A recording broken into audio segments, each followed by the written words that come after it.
Assalamu alaikum wa rahmatullahi wa barakatuh.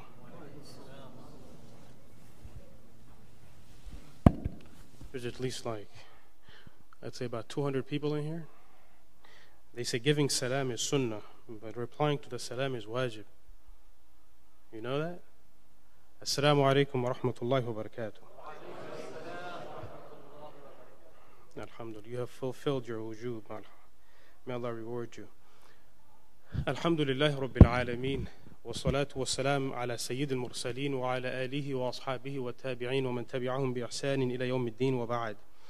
اللهم اغفر لنا وارحمنا وأنت خير الراحمين. اللهم ألف بين قلوبنا يا رب العالمين. اللهم آمنا في أوطاننا يا رب العالمين. اللهم إنا ظلمنا أنفسنا ظلما كثيرا وإن لم تغفر لنا وترحمنا لنكونن من الخاسرين. آمين وبعد. السلام عليكم ورحمة الله وبركاته. Peace and blessings upon all of you brothers and sisters. Alhamdulillah. They usually introduce speakers in front of crowds, and it's really arbitrary, Imam and Sheikh and all these titles. These are really titles that we have given amongst ourselves. But really, Allah knows our worth. The entire life of a Muslim is really based on what we do. Right, our actions. What we do really determines our place with Allah subhanahu wa ta'ala. Earlier today, we were talking about just personal things that I saw. Assalamu alaikum, Saad. How are you? Alhamdulillah. He moved from Atlanta to Chicago. You guys stole him. Alhamdulillah. He has finished his hifz today, right? Alhamdulillah, I got the news. May Allah reward him. Really, life is about actions. So throughout the Quran, what you see is wherever Allah subhanahu wa ta'ala makes mention of Iman, Allah makes mention of what? Action also. So wherever Allah subhanahu wa ta'ala says, الَّذِينَ آمَنُوا, it always couples itself with وَعَمِلُوا الصَّالِحَاتِ. Those who do virtuous acts. Those who do good. Other places in the Quran, Allah subhanahu wa ta'ala says, الَّذِينَ آمَنُوا وَعَمِلُوا الصَّالِحَاتِ وَقَامُوا الصَّلَاةَ وَآتُوا الزَّكَاةَ. So in these places, Allah subhanahu wa ta'ala is differentiating between those who do good and they establish prayer. They give charity. So when we talk about doing good, it's not limited. It's not limited to only prayer, right? Really what we do in our lives determines our placement with Allah subhanahu wa ta'ala. There was a person, Abdulla ibn Mubarak, rahimahullah. Abdulla ibn Mubarak, rahimahullah, was known as Imam al-Muhaddithin, the leader of the scholars of hadith. And he went for Hajj one year, and after he was done with Hajj, he was making dua that, oh Allah, accept my Hajj. So in his dream, as he slept, he saw a few angels conversating, right? A few angels conversating. And they were asking one another, what was the Hajj of all these people, thousands of people, was their Hajj accepted? And the answer came, no, except for a Haddad, a blacksmith in such and such a village. So Abdullah ibn Mubarak, rahimahullah, scholar of his time, the leader of the Muhaddithun, he was astonished by this. You have everybody that actually performed Hajj, nobody's Hajj is accepted. But this blacksmith at a far off distance who didn't do Hajj, his Hajj is accepted. So he was really taken back by this. What is this? And then the angel asked, what is his name? So they replied, his name is Fulan ibn Fulan, so and so. When he awoke from his dream, he started pursuing, asking around for that village, trying to find this person. When he found this person, he said, what is it? What is it that you have done that although you have not done Hajj, your Hajj has been accepted? Right? And this person said, well, it's my business. It's okay, just go on. Then he related to him the entire story, what happened in his dream. Then he said, since you have, Allah subhanahu wa ta'ala has shown you all this, I'll reveal to you the truth. He said, I had a neighbor. And the friend of mine, This neighbor, his children and my children are very close friends. They play together, they eat together, they laugh and cry together, they enjoy together. And recently he's been behaving oddly with me. He's been behaving very strange. He's a bit mean. He's not as caring anymore. He said, what is the cause? He said one day his son was eating something, and usually he always shares with my son. But one day he was eating something, and when my son asked to take a bite, the father, my neighbor, came and pushed my son away. And this really hurt me, as we were friends for so long. Why would you push my son away? What happened? So he said, I was very intrigued. I asked him, what happened? Why is it that you're behaving so oddly? And he said, the neighbor, he replied that, you see, my family is going through poverty. We don't have any financial means. So we're eating the flesh of a donkey, which is makruh to eat. Which is makruh, it's disliked, the consummation of it is disliked. But because we are suffering from poverty, it's okay for us to eat, but not for you. So I couldn't let your son partake in that food. I had to push him away because it's disliked for your family. And this person, this blacksmith, he'd been saving up his life savings to be able to do Hajj. Let me think about it, his entire life saving to do Hajj. He said, when I heard the suffering of my neighbor, I took my entire life saving, which I had saved just to do Hajj, and I gave it to him. That's the secret behind it. In the Quran, you will see Allah subhanahu wa ta'ala always outlines helping others. Wherever the greatest deeds are mentioned, it's all about helping others, right?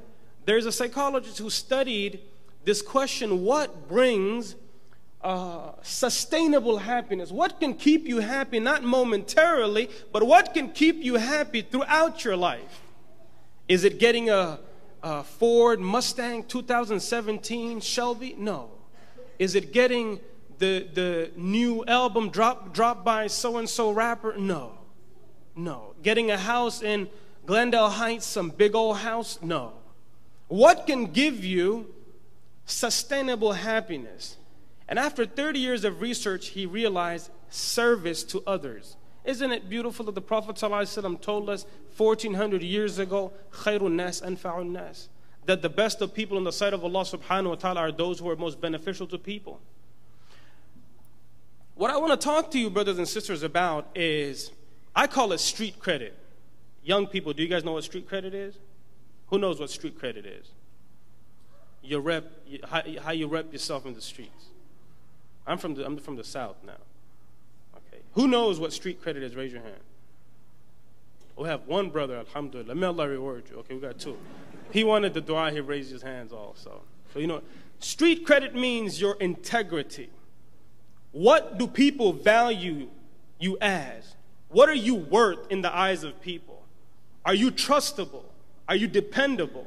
What's amazing is, if you look at the life of the Prophet ﷺ, before prophethood, before Nabuwah, he lived a life that built his integrity. So you have, you know, in the 4th year of Nabuwah, when the Prophet ﷺ now goes open, he starts inviting people to Islam openly. Now the Quraysh got a problem. They say, you know, he was quiet and all, we were okay with that, but now he's going viral. Okay, now he's trending, that's a problem. He's trending all over YouTube, that's an issue, right? So, they go to Walid ibn Mughira. And now, look at this. Now, what do they want to do? They want to, what you call character assassination, where you demonize, dehumanize, demoralize a person's character, so that they're not worthy in the eyes of people. So the Prophet ﷺ, he starts preaching openly. These people go to Walid ibn Mughira, and they want to demonize the Prophet's character assassination. So they say, okay, now, what are we going to do? What are we going to do? Can we call him a kahin, a soothsayer? They said, no. Wallahi, we cannot say soothsayer because the way he speaks, it's not the same rhythm as those of the soothsayers. They said, what about calling him a majnoon, a person who has been touched by jinn, possessed. They say, no, the people know him.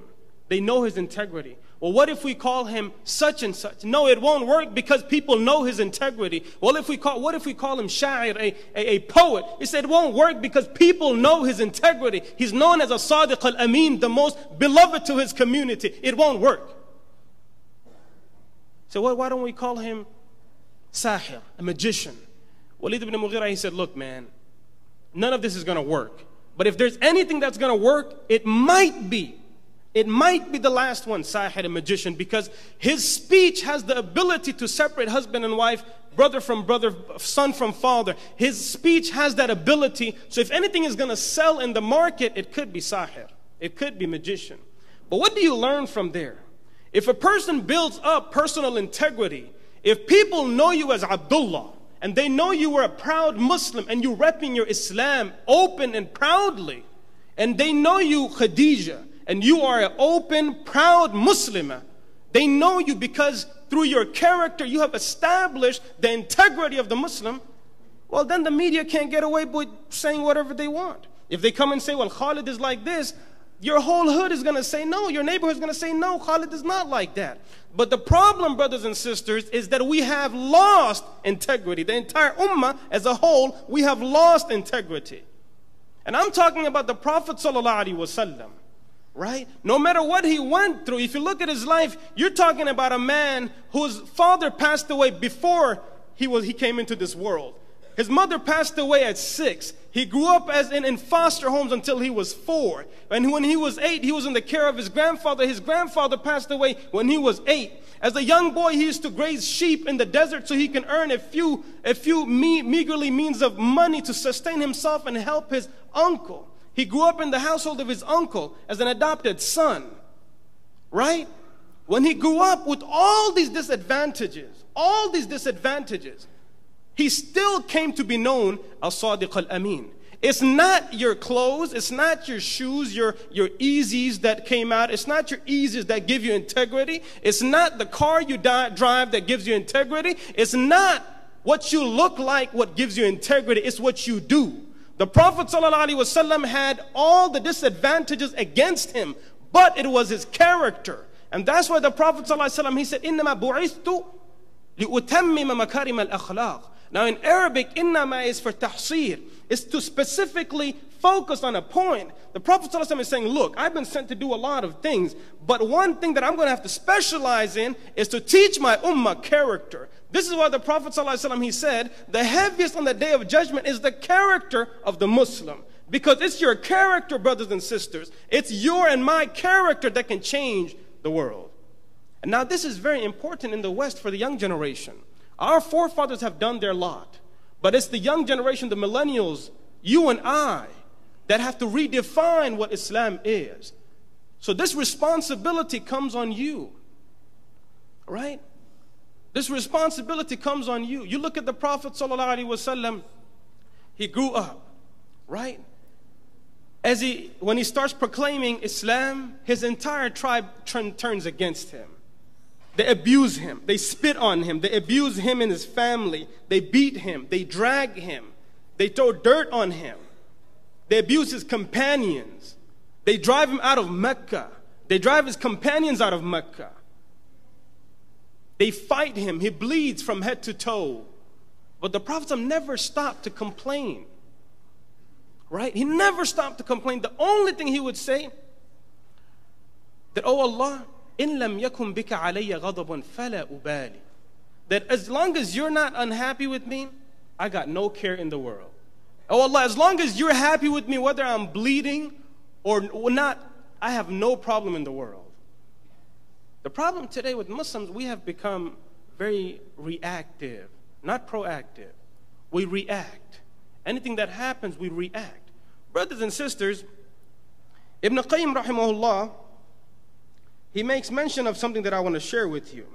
قال ابن قيم رحمه الله فلولا أنه سبحانه وتعالى يداوي عباده بأدوية المحن والابتلاء لتغوا وبغوا. Ibn Qayyim rahimahullah, he said, if it were not that Allah, the Exalted, He cured His servants, He cured us, He cured His servants with the medicine of tests and trials. So when you have a challenge in front of you, when you have a difficulty in front of you, that's your medicine. The problem with us is we act like little children, right? What do you mean by, you say, what you talking about, Abdulla? What you mean little children? We don't act like little children. What you mean we act like little children? No, we do act like little children. You see, you can't give a child normal Tylenol. He said, no, I want cherry flavor. That's what the Muslims want also. You say, no, Allah, I want cherry flavor. I want flavored Tylenol. I want flavored Advil. Come on, I don't want to take the raw Advil. No. This is what Allah subhanahu wa ta'ala is talking about. Ibn Qayyim is talking about when Allah wants to purify the nation, when Allah subhanahu wa ta'ala wants to give izzah to the Muslims again, Allah is going to test you and trial you. Right? So this is when you see a challenge, brothers, especially young brothers and sisters, when you see a challenge, this is not to set you back. Ta'if did not set the Messenger sallallahu alaihi wasallam back. Badr did not set the Messenger sallallahu alaihi wasallam back. Uhud did not set the Messenger sallallahu alaihi wasallam back. All the tests and trials in Mecca, all the abuse did not send Muhammad sallallahu alaihi wasallam back. It took him to Mi'raj, didn't it? All the trials and tribulations in Mecca ended with what? Allah said, okay, you had enough, now come up. Now me and you have that same. If we strive and we thrive by the help of Allah subhanahu wa ta'ala, you got your Mi'raj coming. Yeah, Allah's going to show us different heights, but we have to fulfill our part. So Ibn Qayyim rahimahullah, he says that when it comes to tests and trials, this is the medicine that Allah subhanahu wa ta'ala cures us with. Because if he did not do so, we would transgress the limits of Allah subhanahu wa ta'ala and would commit evil.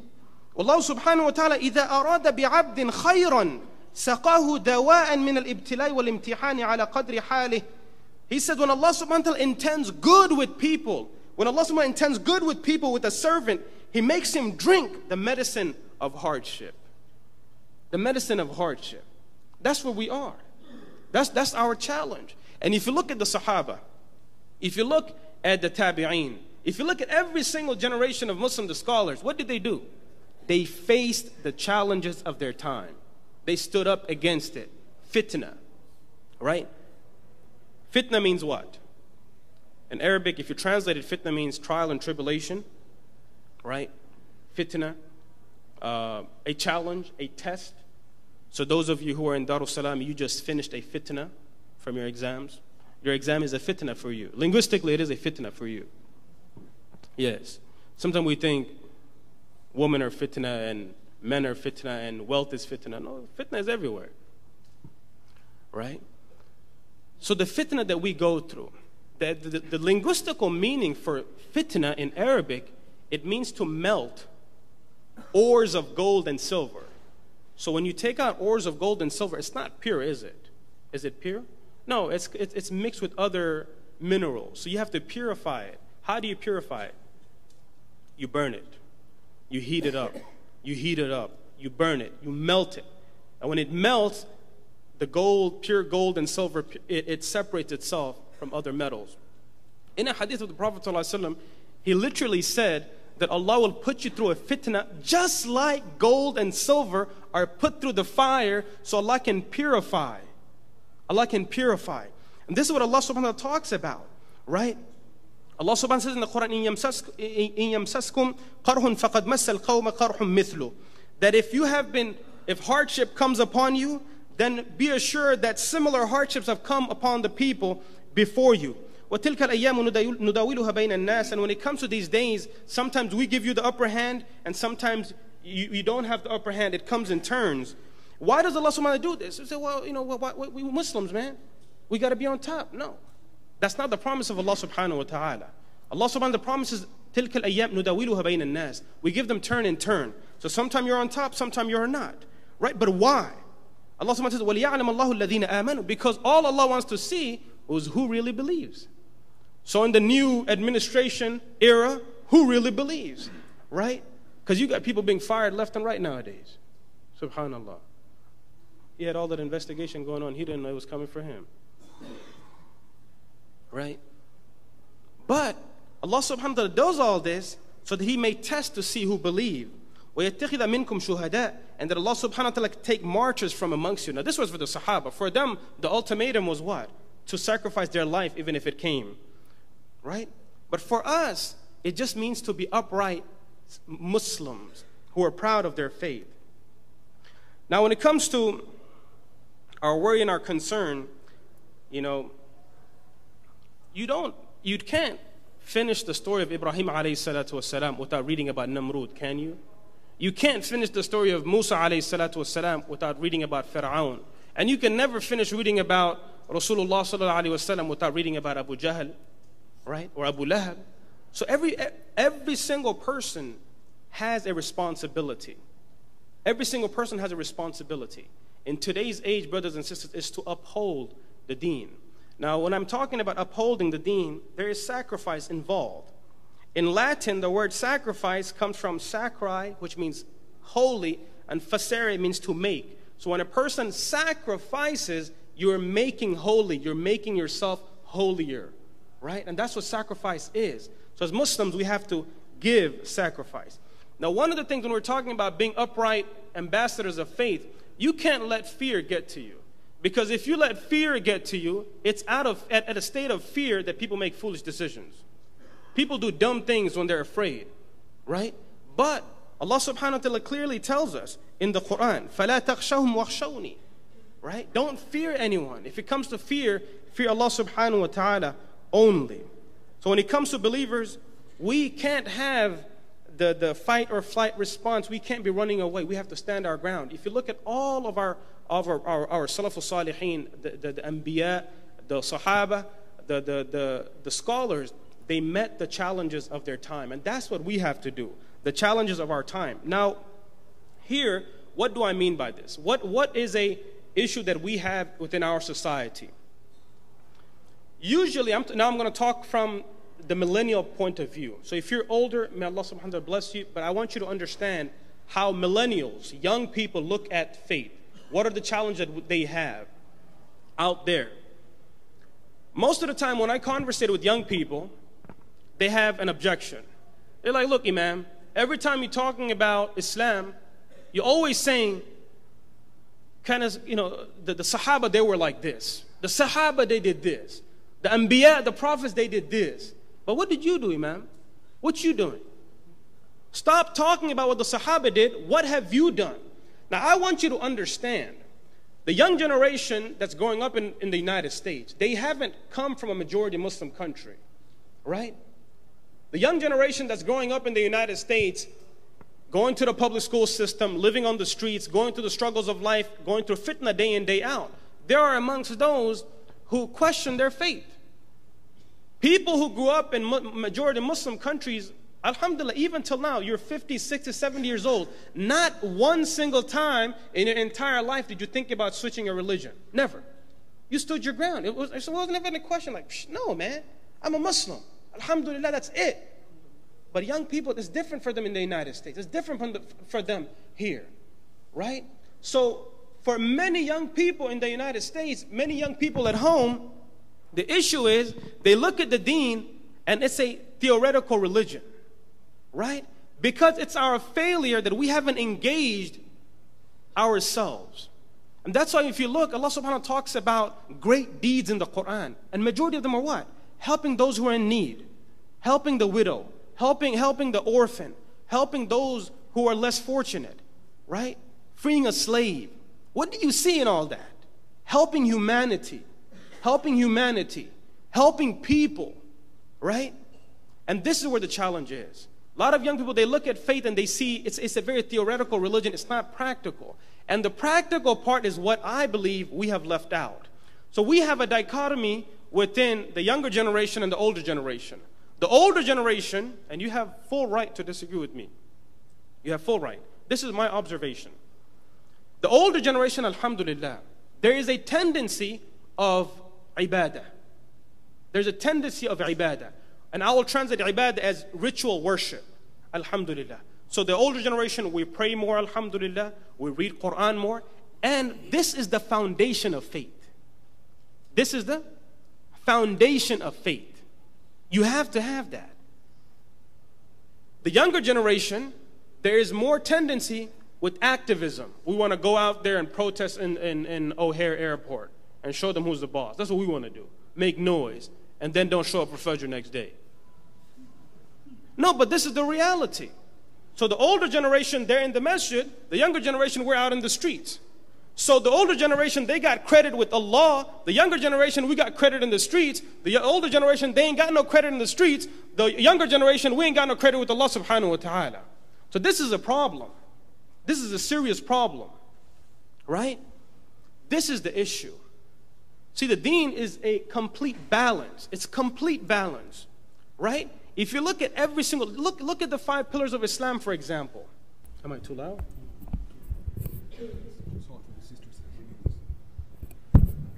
Okay. Jazakumullahu Khairun. So if you look at the deen, everything that we do has a platform with Allah subhanahu wa ta'ala and has a platform with humanity. So everything that we do as a Muslim, there's huququl ibad and huququllah, rights of Allah and the rights of people. What's amazing to me is when the Prophet ﷺ comes into Medina, now you're going to have a Muslim identity being formed. And this is what we're striving to do in the West. We're trying to establish, every group out there, everybody's trying their level best to establish a Muslim identity, to say who is right. Right? So you have so many different MPV and Allah knows what and what. We have so many different groups. Right? But the challenge is if we're going to... I forgot my train of thought. What was I talking about? You guys are not listening? Muslim identity. Astaghfirullah al-azim. What was I talking about before that?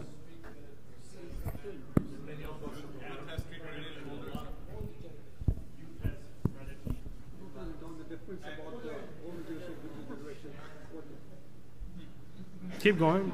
Let's see. Speak as close as possible. That's all from my side. Sorry. Speak as close as possible. Speak as close as possible. That's the dichotomy. That's the dichotomy that we live in. The younger generation, we have credit in the streets, but no credit in the masjid. The older generation, we have credit in the masjid, but no credit in the street. Now, if you look at Islam, it's good. I wanted feedback. It's good. If you look at all the pillars of Islam, there is huququllah and huququl ibad. Everything. What's amazing, when the Prophet ﷺ comes into Medina, this is the first time they're going to establish a Muslim identity. So there's going to be a Muslim community, okay? And what does the Prophet ﷺ, he said? He said, أفشوا السلام وأطعموا الطعام وصلوا بالليل والناس نيام. And then وصلوا الأرحام. And what is the result?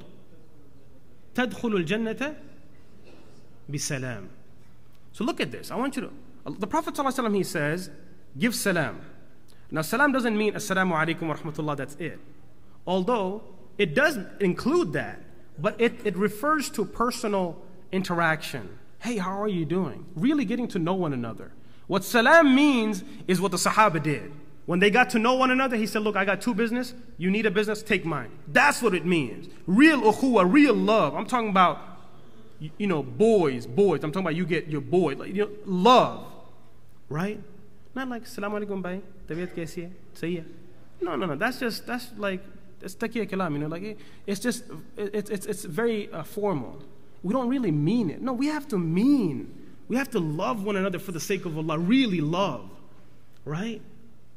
Like, really we need to think about a hadith that we read, right? You have this person who is dying out of thirst and he's given water and he says no. He says, no, give it to my brother. We read that hadith, but for me personally, man, after I read that hadith, I have to close the book. This is too much. How can a person give preference to somebody else over a drink of water? He knows he's going to die.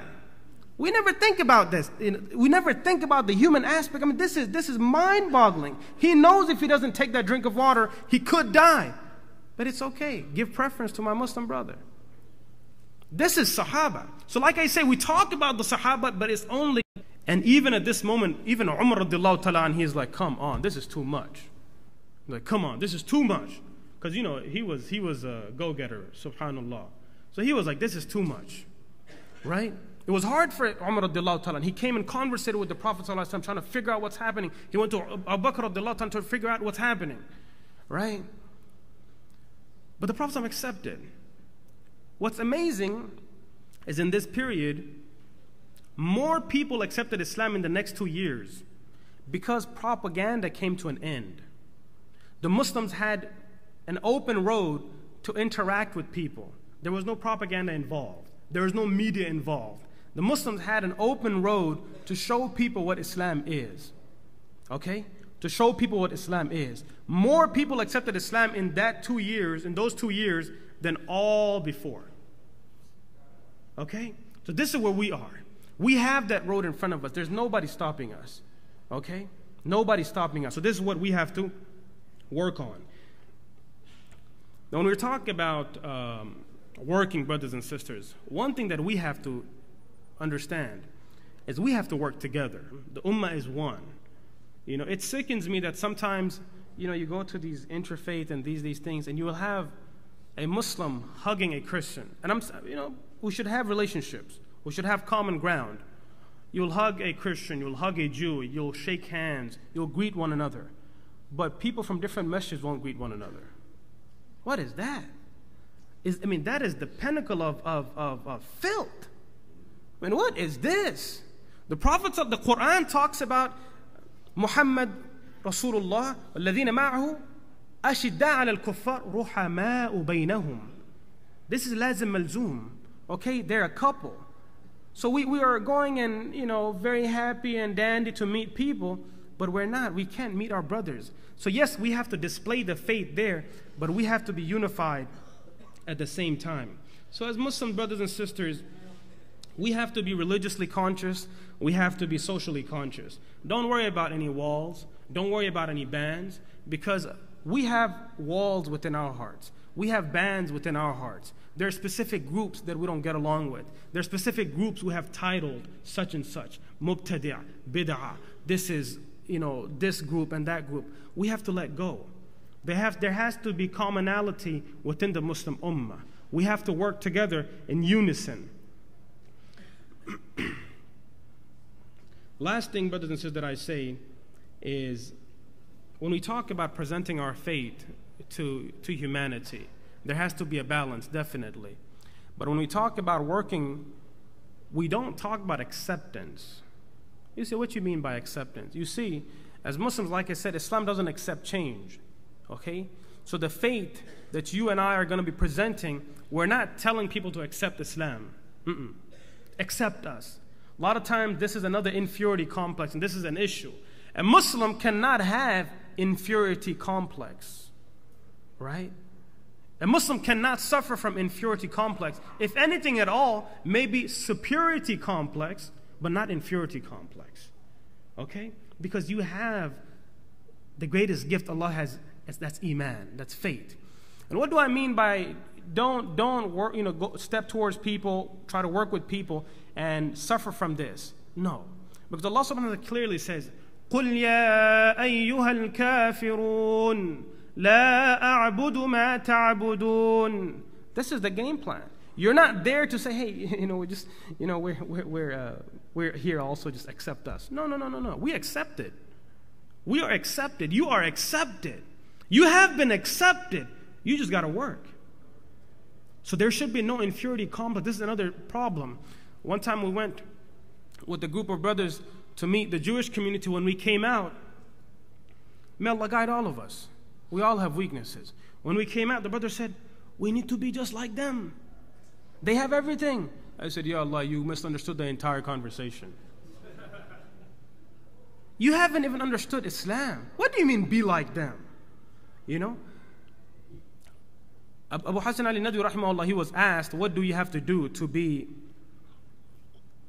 successful? Usually when you talk about success, we think about progress, moving forward. Abu Hassan Nadwi rahimahullah, he said we have to retrogress. We got to go back. We got to backstep. We got to go all the way back. People say, what do you mean go back?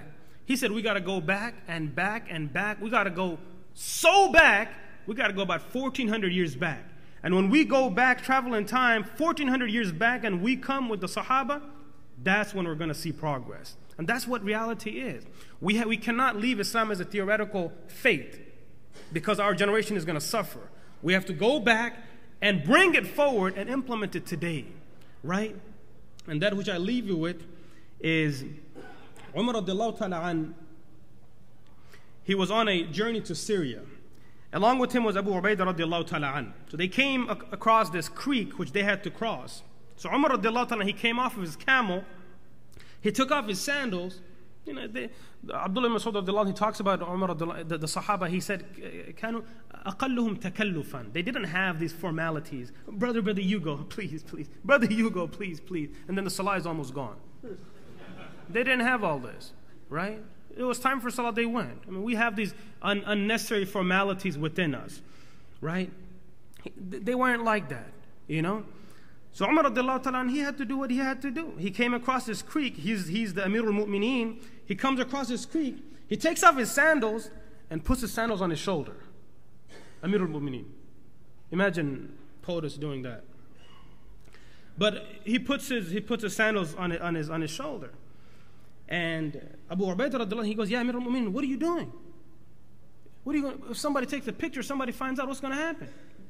Right? You can't put your sandals on your shoulder. And Umar radiallahu ta'ala, he said, oh, if only someone else said it, but not you, Abu Ubaidah. If somebody else said it, okay, but not you. How could you say that? Right? لو يقول ذا غيرك يا أبا عبيدة. Umar radiallahu ta'ala, he said that if only somebody else other than you said that. Because Abu Ubaidah, he said that you have done such a thing that I don't think it'll be easy for me now to get the people of this country to respect and honor you. Because this is not cool in Syria. You can't be doing this. This is not really cool in Syria. And Umar, he said, if only somebody else said it, not you, Abu Ubaidah. Right? And this is where Umar radiallahu ta'ala, he laid a universal rule. Universal rule. Umar radiallahu anhu, he said, إِنَّا كُنَّا أَذَلَّ قَوْمٍ فَأَعَزَّنَا اللَّهُ بِالْإِسْلَامِ فَمَهْمَا نَطْلُبُ الْعِزَّةَ بِغَيْرِ مَا أَعَزَّنَا اللَّهُ بِهِ أَذَلَّنَا اللَّهُ. He said that we were people who were a disgraceful nation. We were people who were disgraceful people. And Allah honored us with Islam. Allah honored us with Islam. So if we seek honor and acceptance from anyone other than Allah, Allah subhanahu wa ta'ala will humiliate us. And that's where we find the ummah, right? With this and that. Brothers and sisters, the equation is very simple. The honor of the Muslim, إِنَّ الْعِزَّةَ لِلَّهِ وَلِلرَّسُولِ. Izzah belongs to Allah and His Messenger. That's where Izzah and honor is. So when we say, Allahumma a'izz al-Islam wal-Muslimin, say, Ameen, Ameen, Ya Rabbil Alameen. But really, do we believe that? Do we believe that Izzah is only with Allah and His Rasul? If we do, then we can expect Izzah back. Other than that, again, that dua is still hypothetical, right? Inna Allah ma yughayyiru ma bi qawmin. Allah doesn't change the situation of a people hatta yughayyiru ma bi anfusihim, until they realize something is wrong with them. That's the first step. We got to realize something is wrong, right? And take a step forward. So with that, brothers and sisters, may Allah subhanahu wa ta'ala give us the tawfiq. Allahumma ja'alna min alladhina yastami'una al-qawl fayattabi'una ahsana. May Allah give us the tawfiq to be proactive, not reactive. May Allah subhanahu wa ta'ala give us to be objective in our approach. May Allah subhanahu wa ta'ala give us the ability to be Muslims who are practical, not theoretical. May Allah subhanahu wa ta'ala give us the ability to be amongst those people who uphold the way of the Sahaba radiallahu ta'ala anhum ajma'een. May Allah subhanahu wa ta'ala forgive us and our shortcomings. May Allah subhanahu wa ta'ala unite us with our loved ones in the hereafter and with Rasulullah sallallahu alayhi wa sallam. Anything that is good, that is from Allah and His Rasul. Anything that is bad or evil or a mistake, that is from myself. May Allah subhanahu wa ta'ala forgive me. May Allah subhanahu wa ta'ala forgive all of us. Jazakumullahu Khairun. You've been an wonderful audience. It's very great to be in Chicago. Alhamdulillah, wonderful city, a very vibrant city. May Allah subhanahu wa ta'ala reward all of you. May Allah subhanahu wa ta'ala reward the organizers, Mufti Azimuddin and Mufti Minhaj and their entire team. I'll tell you one thing, because they were giving my introduction. It's very rare to find people who were very praised by their teachers. Mufti Azimuddin and Mufti Minhaj, they were extremely praised by their teachers. I consider them, and every single person that's going to speak from now on, they're older than me, they're more mature than me, they're more experienced than me, they're more knowledgeable than me, their taqwa is better than mine, and it is a humbling factor that I have this chance to be in front of you and to be with them. May Allah subhanahu wa ta'ala accept. I consider them as-sabiqun, ulaika al-muqarrabun fi jannatin na'im, right? ثُلَّةٌ مِّنَ الْأَوَّلِينَ وَقَلِيلٌ مِّنَ الْآخِرِينَ. That's what Allah subhanahu wa ta'ala says, that when it comes to the go-getters who really go and get things done, that's them, right? And that's, you get a bunch of them in the beginning, and the latecomers like me, we're a little bit, right? So may Allah subhanahu wa ta'ala bless them and accept all their effort. Jazakumullahu Khair. Assalamu alaikum wa rahmatullahi wa barakatuh.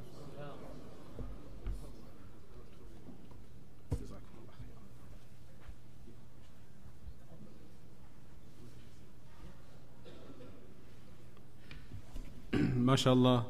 May Allah subhanahu wa ta'ala reward Mawlana Abdullah Jabir. He was actually, I just saw the clip on C-SPAN that he was the one who did the opening prayer and speech at the Democratic National Convention. MashaAllah, as he was the Imam in Atlanta. And Allah subhanahu wa ta'ala has gifted him. As Allah subhanahu wa ta'ala says, Ar-Rahman, خَلَقَ الْإِنسَانَ عَلَّمَهُ الْبَيَانِ. That Allah subhanahu wa ta'ala has taught some human beings how to speak. Allah has gifted him with the art of speaking. May Allah ta'ala grant him further strength and utilize him for the khidmah of the deen, inshaAllah. Now we have, inshaAllah, some few minutes for question and answers. So you can ask your questions, inshaAllah, to the respected panel. We have Mawlana Abdullah Jabir, and if Mufti Muhammad ibn Adam Kawthari is here, he may join us, inshaAllah. And if not, then inshaAllah, he can answer the questions that you have pertaining to the topic. Jazakallahu Khair.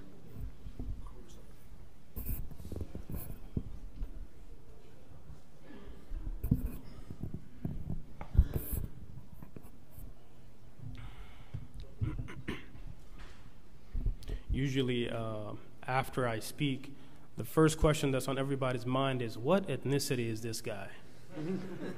That's usually what a lot of people wonder. What is he? So I'll leave you thinking about that. Bismillah. Barakallah fiqh. Ameen. Ameen.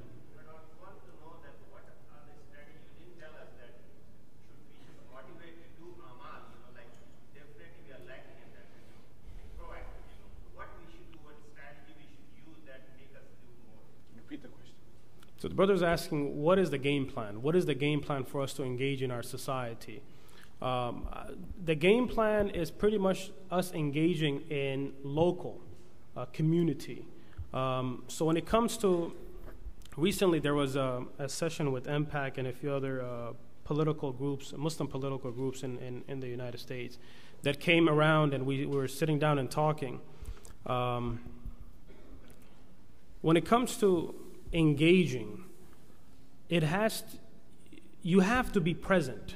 Right now, the Muslims are not even present at the table, right? So when decisions are being made, you're not even considered.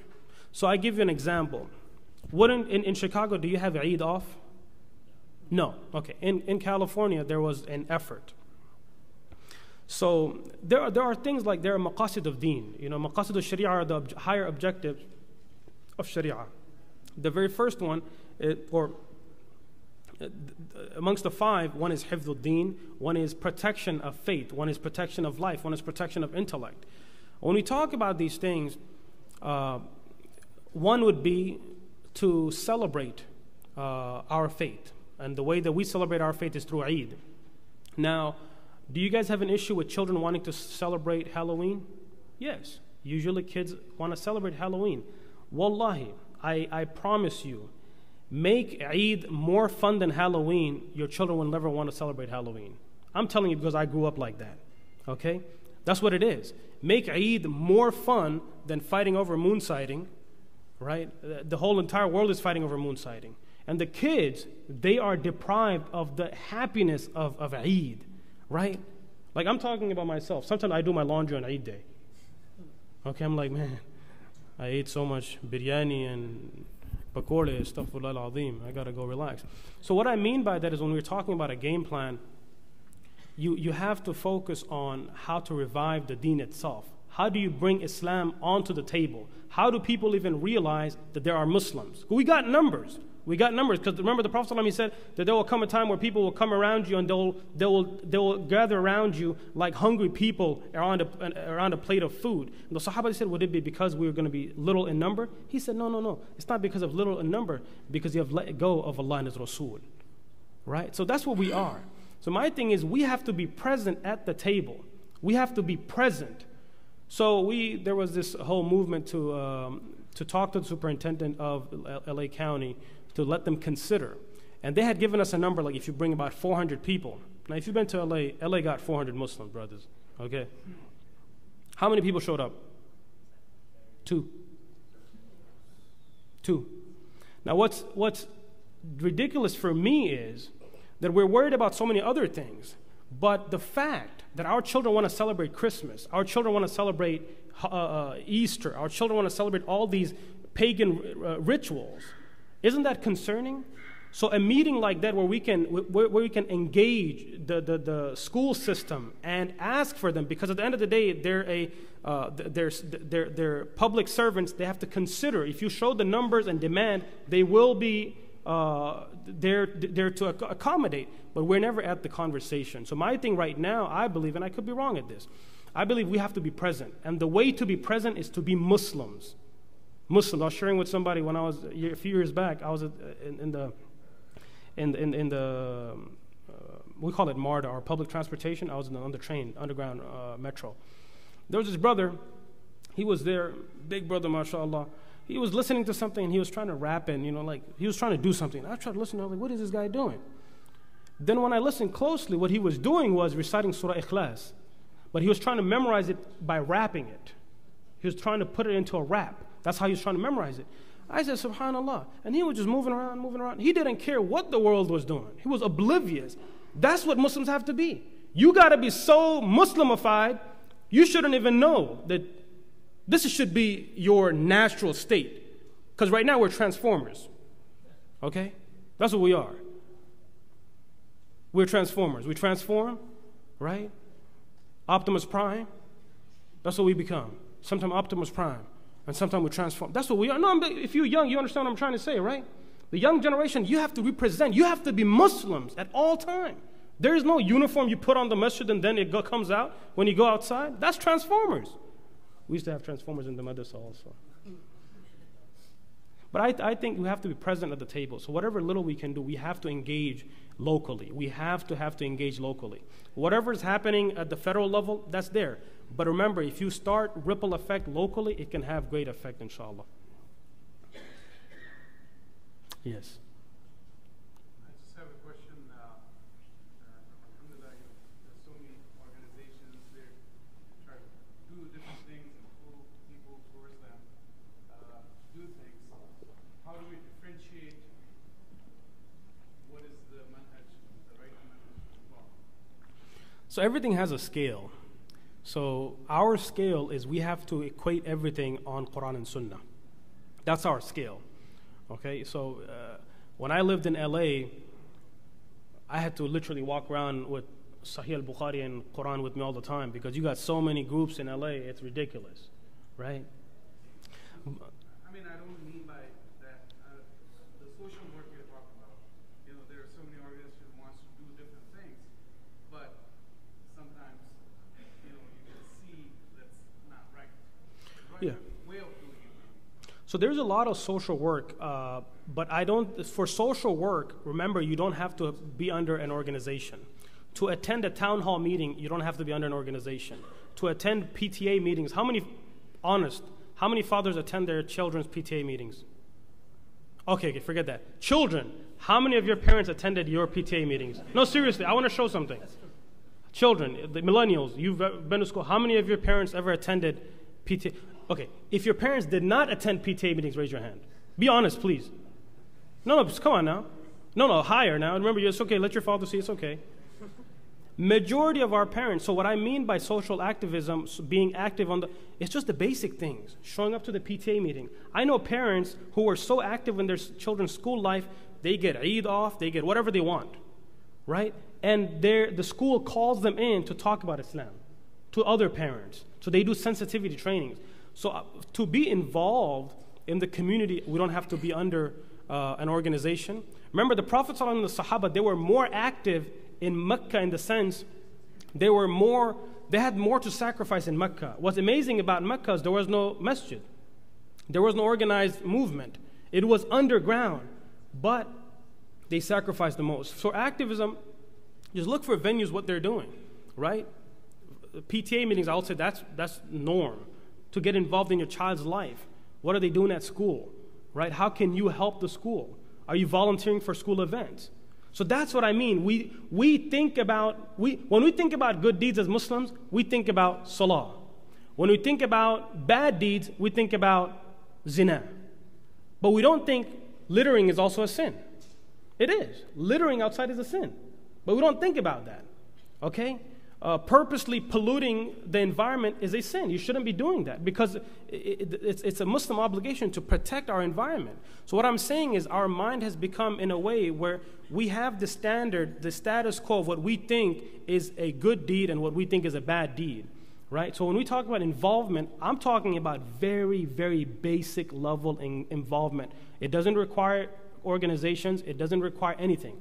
It just requires for us to be at the table so that they can at least see they're Muslims. And then we can engage in the conversation. Jazakumullahu Khairun. Can you share any positive experience you had with this? So my personal thing is I deal with a lot with local government officials. And they're, you know, when they're trying to pass bills or things like that, they'll ask for religious advisory board to come in and talk about how it, you know, benefits or it affects your faith congregation. And a lot of times you'd be surprised that a lot of our the legislative body within Chicago or other places, many of them that are rural, where, you know, it's a majority, like 80% Caucasian community, 90% Caucasian community, or 90% this community, really, they have never interacted with a Muslim. They really haven't met a Muslim.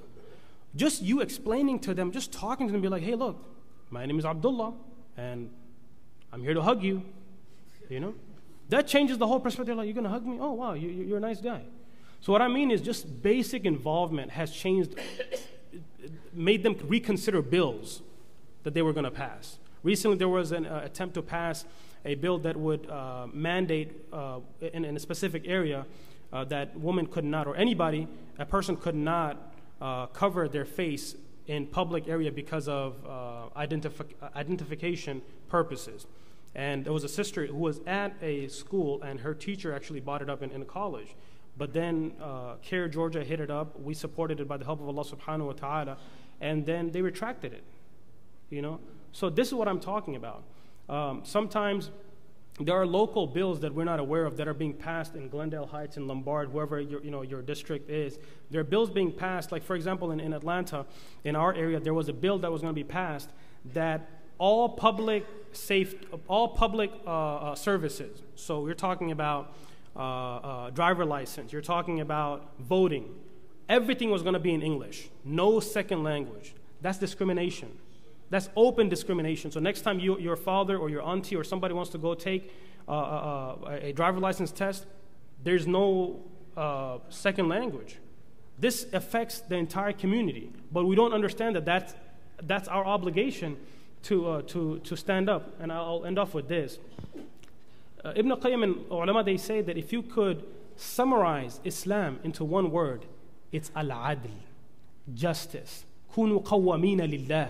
When it comes to justice, Allah subhanahu wa ta'ala says, stand up for justice. Even if it's against yourself, stand up for justice. Even if it's against your family and kith and kin, stand up for justice. Kunu qawwamina lillah. Right? What's amazing with that is, how did the conquest of Makkah take place? What's the greatest conquest in Islamic history? Conquest of Makkah. How did it take place? After the Treaty of Hudaybiyah, you had tribes that it was free. Any tribe could align with anybody. They could ally with anybody. The Banu Bakr, I believe, the Banu Bakr allied with the Quraysh. Banu Bakr allied with the Quraysh. The Banu Khuza'a, they allied with the Muslims. Now the Banu Khuza'a, they weren't all Muslims. They were idolaters, right? They were idolaters. Yet, what happened? I'm talking about standing up for justice when we do this. The Prophet ﷺ, when the people of Banu Khuza'a, the allies of the Muslims, came, when the people came and said that Banu Bakr attacked us, the Prophet ﷺ mobilized the Muslim army, the entire Muslim army, to defend who? The lives of idolaters. This is called what? Standing up for human rights. Now, if somebody comes and asks me who's the greatest human rights activist you know, it's my Prophet. It's Muhammad. That's all I know, sallallahu alaihi wasallam. He gave his life for this. right? His Sahaba gave. He mobilized the entire Muslim army. It was in defense of the Banu Khuza'a, who were idolaters, that Conquest of Makkah took place. I mean, think about that, right? Jazakumullahu Khair. I think I've taken my time. So inshallah, alhamdulillah, Jazakallahu Khair once again, Sheikh, for that beautiful opening for our retreat.